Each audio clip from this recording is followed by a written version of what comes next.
নমস্কার, শেয়ারবাজ থেকে আমি শাশ্বত মিত্র। আমার এডুকেশনাল চ্যানেলে আপনাদের সবাইকে স্বাগত। ইতিহাসের দ্বিতীয় বেস্ট ক্লোজিং নিফটিতে। এর আগে মনে হয়, যতদূর মনে করছে 206 মনে হয় ক্লোজিং হয়েছিল। যেদিনকে 277 হাই মেরেছিল নিফটি ইন্টারডে, সেদিনকে ক্লোজিং হয়েছিল হচ্ছে 206, আজকে 205-এ। তো one of the best closing নিফটিতে। ব্যাঙ্ক নিফটি তো নতুন হাই, আবার ইন্টারডে হাই এবং ক্লোজিং হাই। এখন এটা এই অবধি সব ঠিক আছে, কিন্তু যেহেতু এখানে আমরা প্রায় 9-10 বার ফিরে এসেছি, তাই তো একটা টেনশন অলওয়েজ থেকেই যায় যে এই জায়গায় আমরা রাখবো কি রাখবো না। সেটাই একটা, মানে এই ক্লোজিংটা কতটা চলবে, আমরা কি নতুন হাই কালকে দেখতে পাবো, এই প্রশ্নগুলো আসবে। অবশ্য আজকের যা মার্কেট, আজকের মার্কেট অসাধারণ মার্কেট। তাতে দেখে মনে হচ্ছে এবার অন্তত আর 10 বারের মাথায় ফেরত আসবে না, হয়তো নতুন হাই আমরা কালকেই দেখতে পাবো। এটা আশা করছি। আপনাদের সকালবেলা যারা আমার লেখা পড়েন তারা জানেন, বলেছিলাম যে নিফটিকে ভালো করতে হলে রিলায়েন্সকে চলতে হবে, এবং তাই হয়েছে। রিলায়েন্সও 1569.90 বন্ধ, 90-তে বন্ধ হয়েছে, যেটা অনেক দিন পর 1550-এর উপরে হাইয়েস্ট ক্লোজিং বহুদিন পর রিলায়েন্সের। Bank super performance in all the way, বিশেষ করে পিএসইউ, বড় ব্যাংক, লাস্টের দিকে কোটাক সারাদিন চুপ থেকে শেষের দিকে কোটাকও ভালো পারফরমেন্স করেছে। সুতরাং ব্যাংক ফেভারেবল, অটো ফেভারেবল। একমাত্র ল্যাগার্ড আজকে কিছু ছিল না, সবই পজিটিভ। তবু কম বেড়েছে। ডিফেন্স সেক্টর নিয়ে সকালেই বলেছিলাম একটু চিন্তার ছিল, কারণ বিভিন্ন খবর টবরে ডিফেন্স উঠতে পারছিল না। ফার্মা, অটো সব দিকে ঠিক আছে। সবচেয়ে বড় কথা কি জানেন, আজকে অনেক দিন পর একটা র্যালি দেখলাম, যেটা অনেকটা ব্রড বেসড র্যালি। মানে সমস্ত রকম স্টক অল্প হলেও চলেছে। আপনাদের আশা করি বেশিরভাগ লোকের পোর্টফোলিও একটু হলেও আজকে সবুজ থাকবে। আমি বলছি না আগের দাম এসে গেছে, আগের দামের কথাই বলছি না, আমি ডে ওয়াইজ বলছি। ডে ওয়াইজ পোর্টফোলিও নেগেটিভ থাকে না, ভালো দিনেও যেটা হচ্ছিল আগে, সেটা মনে হয় আজকে আমার দেখে যা মনে হচ্ছে, মানে র্যালিটার স্টাইল দেখে মনে হচ্ছে সেটা মনে হয় আজকে কম আছে। কারণ মিড ক্যাপ এবং স্মল ক্যাপ দুটোই বেড়েছে। ব্যাঙ্ক নিফটি ভালো সেদিক দিয়ে। এখন প্রবলেম কি, আপনারা শুনে থাকবেন যে এই যে র্যালিটা হচ্ছে, এই র্যালির মানে এটা তো ইম্পোর্ট র্যালি, মানে বাইরে থেকে ইম্পোর্ট হচ্ছে। আমাদের যা যা আছে তো আছেই, ছিলই, কিন্তু যেহেতু আমরা এতদিন কী করছিলাম, ডাও যখন পড়ছিল সেগুলোতে আমরা পার্টিসিপেট করছিলাম, কিন্তু ডাও বাড়লে পার্টিসিপেট করছিলাম না। আগের সপ্তাহে আমরা একাই বেড়েছি, ডাও বাড়েনি। We are the only market যেটা পজিটিভে ছিলাম, সে যত ছোটো পজিটিভই হোক। এখন আজকে ডাও বেড়েছে এবং মার্কেট পার্টিসিপেট করেছে, দ্যাট ইজ গ্রেট। মানে আমরা অন্তত ডাওয়ের বাড়াটাকে পার্টিসিপেট করলাম। কিন্তু ডাও বাড়ার কারণটা কি? দুটো কারণ। একটা আপনাদের লিখেছি যে রেড কাটের আশা বাড়ছে। ওদের ওখানে যে একটা ওরা সবসময় পোলিং করে, সেই পোলিংয়ে রেড কাট হবে বলে এটা বেশিরভাগ লোক মনে করছে। দ্বিতীয় কারণ হচ্ছে, আপনারা শুনেছেন ইউক্রেন রাশিয়ার মধ্যে 28 পয়েন্ট পিস প্যাক যেটা ঠিক করেছেন ডোনাল্ড ট্রাম্প, সেটা দু একটা বাদ দিয়ে ইউক্রেন বলেছে আমরা রাজি আছি। যদিও পিস প্যাকটা পুরোপুরি রাশিয়ার, তবে এবার একটা উল্লেখযোগ্য কথা উনি বলেছেন যে আমি তখনই মিটিং সেট করব, কথা বলবো, যখন দুজনে পুরোপুরি রাজি হবে। 27 তারিখ সেটা লাস্ট ডেট। এখন কিছু অ্যানালিস্ট সবাই বলছেন এটা হয়ে যাবে। এই দুটোকে পজিটিভ ভেবে কিন্তু এটা হচ্ছে। এখন যদি আজকে যদি আবার কিছু নেগেটিভ কিছু আসে, সেক্ষেত্রে মার্কেট হয়তো আরেকবার 28,100, এই 26,100, 25,800 ওই ব্যান্ডে আবার চলে যেতে পারে। তবে আপনাদের একটা কথা বলতে চাই, এই চ্যানেল মনে হয় একমাত্র চ্যানেল যে আপনাদের ভয় দেখায়নি।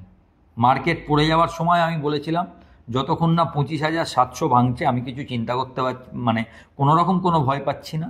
আর একবার 800 থেকে হয়তো 100 রেঞ্জে আসছে, আবার ওটা নতুন হাই করবে যদি 700 না ভাঙে। দেখবেন আমি পরিষ্কারভাবে বলেছিলাম, যদি 700 না ভাঙে তাহলে এটা আবার নতুন করে হাই হবে। তো সেই দিকেই আবার যাচ্ছে মার্কেট। কারণ হচ্ছে একদিনের পড়ে যাওয়া বা এক্সপায়ারি ডেতে হঠাৎ করে পড়া, এগুলোর কোনো দাম থাকে না। আজকে ফার্স্ট ডে, আজকের এফআইআই এবং DIA data is very important. বিশেষ করে এফএনওতে এফআইআই ইন্ডেক্স পজিশন কতটা কাটলো, এইটা জানাটা খুব জরুরি। কারণ কি মনে করছে ওরা অ্যাকচুয়ালি কি হয়েছে আপনাদের বলি। আমি কালকে যা দেখলাম তাতে এ মাসে ডিসেম্বর অ্যাজ এ মান্থ এটা একটা মিক্সড মান্থ। যেরকম লাস্ট 5 বছরে নিফটি 3বার পজিটিভ 2বার নেগেটিভ, আর লাস্ট 10 বছরে 5বার পজিটিভ 2বার নেগেটিভ। কিন্তু ব্যাঙ্ক নিফটি লাস্ট 10 বছরের মধ্যে 7বার নেগেটিভ, অল্প 3বার পজিটিভ। মানে এটা কমপ্লিটলি একটা মিক্সড মান্থ। এখন ব্যাপার যে ব্যাঙ্ক নিফটি তো হাইতে আছে, এখান থেকে একটা 2-1% কারেকশান এমন বড় কথা নয়। আবার হাইতে আছে বলে এটাও লোকে আশা করছে যে একবার হয়তো 60,000 আমাদের হয়তো ব্যাঙ্ক নিফটি দেখিয়ে দেবে। কোন দিকে যাবে সেটা পরের কথা। কিন্তু আপনি যদি রোল ওভার পজিশন দেখেন, Nifty roll over is only 69%, যেটা অ্যাভারেজের থেকে অনেক কম। আগের মাসে নিফটি রোল ওভার ছিল 78%। মানে আমরা হালকা আছি, মার্কেট হালকা থাকলে একটা সুবিধা হয়, সেদিক দিয়ে হালকা। ব্যাঙ্ক নিফটি রোল ওভারও মাত্র 70%, যেটা আগের মাসে 82% ছিল।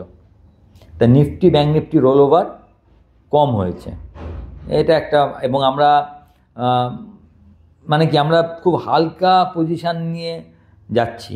এবং যেগুলোতে বেশি রোল ওভার হয়েছে তার মধ্যে আছে ব্যাংকিং স্টক, আপনাদের সকালেই বলেছি তে ভালো রোল ওভার হয়েছে। একদম কম রোল ওভার হয়েছে ডিফেন্স এইসব স্টকে।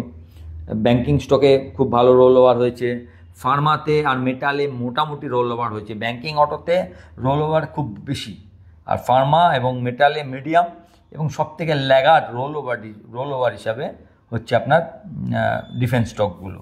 ইন্ডিভিজুয়াল স্টকের মধ্যে রোল ওভার হয়েছে এমন কিছু স্টক যেগুলো চলেনি, যেরকম ধরো ITC is a very good role over, কিন্তু চলেনি। আমি একটা নোট করে রেখেছিলাম, তাও বলে দিচ্ছি কোনগুলোই এটা আপনাদের জানা দরকার, কোনগুলো ভালো রোল ওভার হয়েছে। আমি একটা নোটটা করে রেখেছিলাম আপনাদের জানাবো বলে। আর একটা কথা এর মধ্যে বলে দিই, আপনারা অনেকেই জিজ্ঞাসা করছেন যে কেন কোশ্চেন অ্যান্সার সেশনটা হয়নি। আসলে আমি মাঝে একটু অসুস্থ হয়ে পড়েছিলাম, যার ফলে শনি রোববারে আমি কোশ্চেন অ্যান্সার সেশন করতে পারিনি। এখনও খুব একটা ভালো নই, সেই হিসাবেই কোনো মতে চলছে। আশা করছি একটু, কারণ কোশ্চেন অ্যান্সার সেশন তো 50-60টা কোশ্চেনের উত্তর, একটু দেখতে হবে এবং ভালো করে আপনাদের দেখে অ্যান্সার দিতে হবে, বড় হবে। এই মুহূর্তে শারীরিক কারণে ওটা করতে পারছি না, 2-1 দিনের মধ্যেই করে দেবো। আচ্ছা, স্টক স্পেসিফিক হাইলাইটে বলে দিচ্ছি। স্ট্রং রোল ওভার যেগুলো দেখেছি আমি, Marico, HDFC bank, Mahindra and Mahindra, ITC, RVNL, NBCC, ABC Capital আর ন্যাশনাল অ্যালুমিনিয়াম। এই কটা স্টকে খুব স্ট্রং রোল ওভার আছে। এবং নেগেটিভ মানে বেচা কিছুটা হয়েছে 3টে স্টকে দেখা যাচ্ছে রোল ওভারের মধ্যে, এসবিআই কার্ড, ডেলিভারি আর অ্যাস্ট্রাল। এই 3টে স্টকে একটু নেগেটিভ বায়াস ছিল। আর যেটা বললাম, metal and pharma mixed roll over, capital goods, cement আর ডিফেন্স লিঙ্ক স্টক, এই 3টে খুব কম রোল ওভার হয়েছে। NBFC banking, automobile and IT মানে টেকনোলজিতে খুব দারুণ রোল ওভার হয়েছে। আর স্ট্রেংথ উইকনেসটা আপনাদের বলে দিলাম। ব্যাঙ্ক নিফটি 70% আপনাদের বলে দিলাম। আর এফআইআই লং পজিশান কিন্তু আগের বারের থেকে ভালো। আগের বার মনে হয় 12%-এর নিচে শুরু করেছিল, এবার 15% লং পজিশানে শুরু করেছে। মানে টানা আমরা বিলো 20%, এই নিয়ে 4th month FII, 4th month below 20% আপনার পজিশানে শুরু হচ্ছে।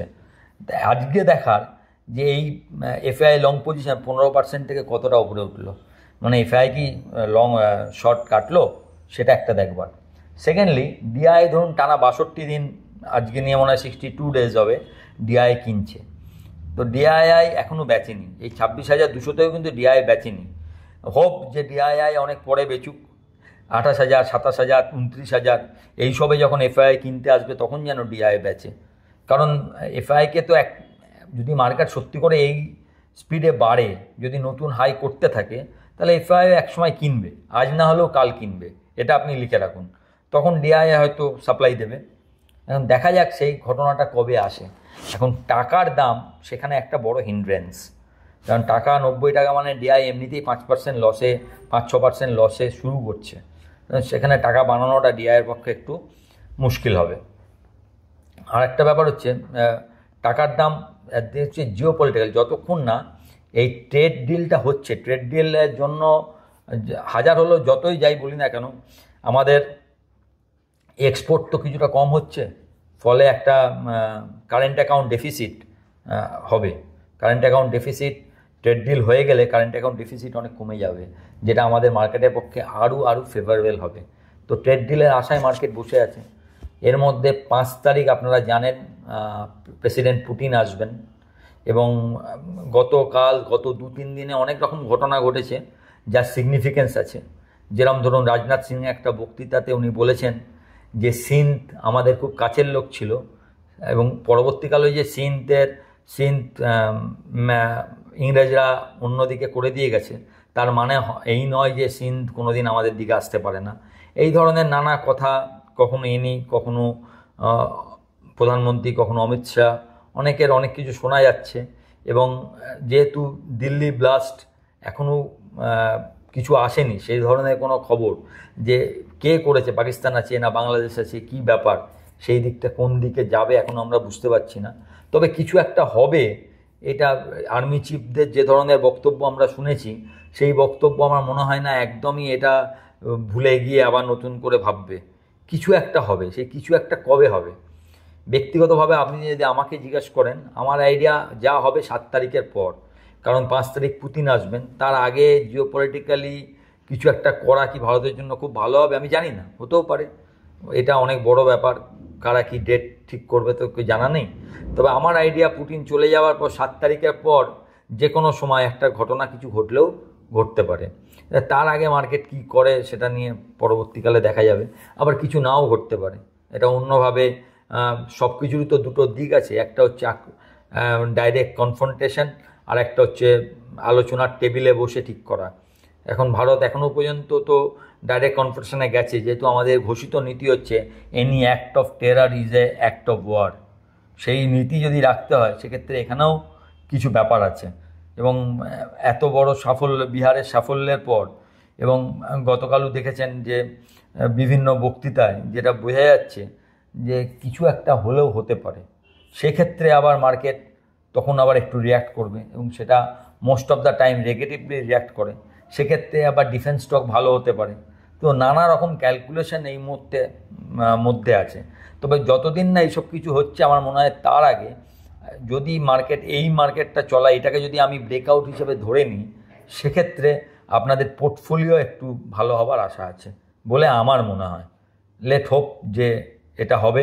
তবে এখনও আবার বলছি, এই মুহূর্তে 26,000 থেকে 26,100 আপনার কাছে স্ট্রং জায়গা, যেখানে এলে আপনি আরেকবার চান্স নিতে পারেন, মানে মার্কেটে এন্টার করবার। 26,000 এখন স্ট্রং স্টপ লস এই মুহূর্তে, আজকের ব্রেকআউটের পর 205-এ যেখানে বন্ধ, সেখানে 26,100 একটা অপরচুনিটি দেবে আপনাকে, যে এখানে আপনি নতুন করে এন্টার করতে পারেন। আর যদি কালকে সকালেই 26,277 পার হয়ে যায়, সেক্ষেত্রে খোলা আকাশ। লেটস হোপ, দেখা যাক মার্কেট কি করে। তো আমি তো থাকবই, এবং আপনাদের সঙ্গে সকালবেলা টেলিগ্রামে আমাদের মর্নিং নোট থাকবে। দেখা যাক কী হয়। নমস্কার।